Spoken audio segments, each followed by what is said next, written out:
how do you get a job in Taiwan? This is the question I'm going to answer in this video.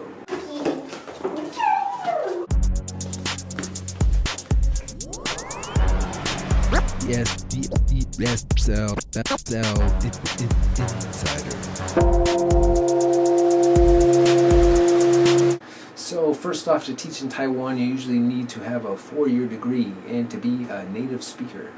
If you don't have those things, sometimes you can find a job with a 2-year degree and a TEFL certificate. Okay? You need those to get a legal working visa. So after you have those, then okay, so you're good to go. You can find a legal job teaching in Taiwan. I'm going to put some links in the description to other related resources that you can check out, right? Okay, you've got a couple options for different kinds of schools that you can work in. Most of you are going to end up working in what's called a buxiban, or a cram school.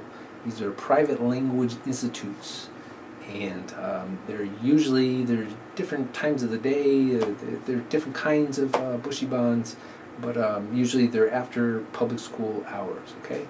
Now, to teach in a public school in Taiwan, you need to have a teaching license.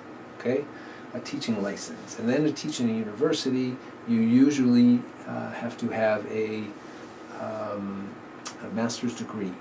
Okay, sometimes you may be able to get in a public, like I did some subbing in public school jobs in Taiwan. Sometimes I've heard if you might be able to get a job in a public school if you have like experience out in the countryside someplace, but probably not in the city. You need to have a teaching license. Okay. All right, so you have 2 options on how you can get a job in Taiwan, all right?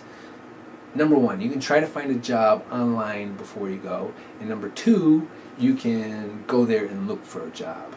Okay, number 1, I'll cover this one first. Okay, find a job online before you go. I didn't do it this way, so I don't recommend doing it this way. However, I know some people have done it this way, and they've had okay experiences with it. So depends. I'll tell you what I know about it though. There's the kind of jobs that advertise to teachers abroad or will hire teachers from abroad tend to have some things in common. And okay, first thing they have in common is that excuse me, my voice is a little raspy or something. They're often in off the beaten path places, meaning they're not going to be like in a real central location. They're probably not going to be in a central location or central city. They're more likely to be in a smaller city or countryish side. I mean, there's not that much countryside in Taiwan, but usually a little bit off the beaten path places. Sometimes, as a positive, sometimes they offer accommodation, which is pretty rare in Taiwan. Most schools do not offer any accommodation, or you're pretty much on your own. There's some websites I'll tell you about.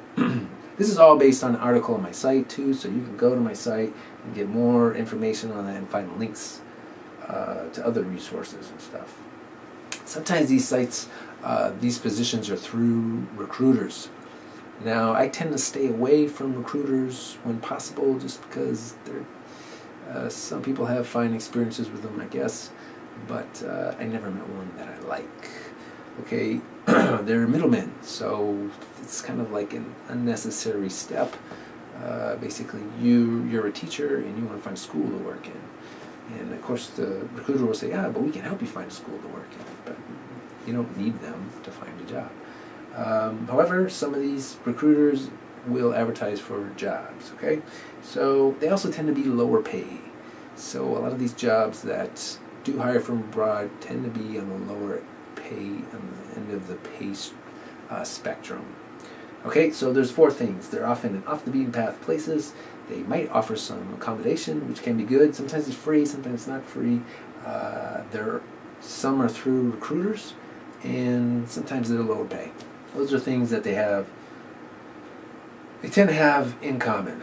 Okay, so where to look? You can look on Google it for these jobs. You just jobs Taiwan, and you'll see some recruiter sites will come up for this, like Teach Away and Reach to Teach Recruiting. Again, I'm not recommending them at all. I'm just telling you. ESL Cafe, if you go to the international job section, occasionally you'll see some teaching jobs advertised there. Okay, number 2, that's what I recommend. I recommend going to Taiwan to find work. This is the way I did it, and how pretty much everybody I knew there who was teaching did it. All right? There's a lot of advantages to doing it this way. Okay, you're there in person, you can check it out, you can kind of, you're not committed yet to any one school. You can visit schools and talk to them in person and talk to the teachers and really kind of get a feel of things before you commit, you know? So, all right, so where do you look? For those kind of jobs, you got to get to Taiwan. The site to look, a really good site to look for is TLIT, tlit.com, okay? You'll find a lot of jobs there, okay? Some things you're going to need. Again, I mentioned, I already told you that. Oh, another thing you might need is a background check. This is kind of a new thing. You used to need to have a background check to teach in Taiwan, but I guess recently there's been some new laws passed, and I don't know. Again, I'll put links where you can find out more about these things. Okay. All right, now I'm going to tell you 3 ways on how you can manage this option, all right? On how to get a visa.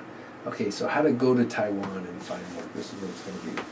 Okay, option number 1, and this is, I think, what I would probably recommend for most people, depending on what you want.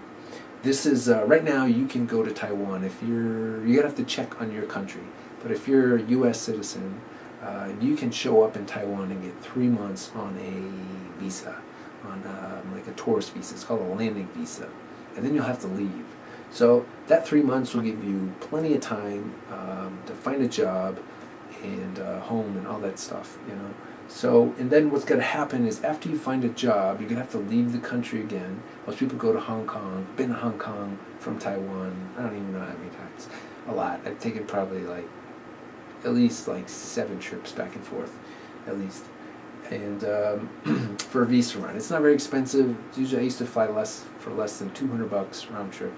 So, and then you apply for a visa in Hong Kong, you do immigration, and then your school and your job is going to help you out a little bit with that. So they don't usually, in my experience, pay for the trip. I can't remember if they pay for the visa or not.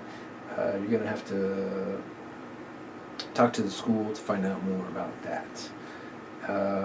So if you go to Taiwan, they say also if you show up on Taiwan, they say that you might want to have a return ticket. So if it's your first time, you might want to buy a round-trip ticket to Taiwan. Usually round-trip tickets don't cost any more than a one-way ticket.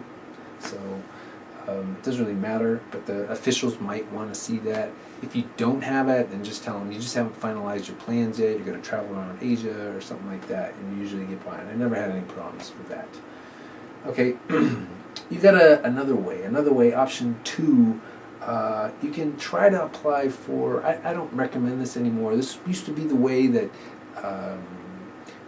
people would recommend it, but now that since, the landing visa used to only get 1 month as a landing visa, but in recent years this has changed, and now you get 3 months, which is really good. It makes it a lot easier.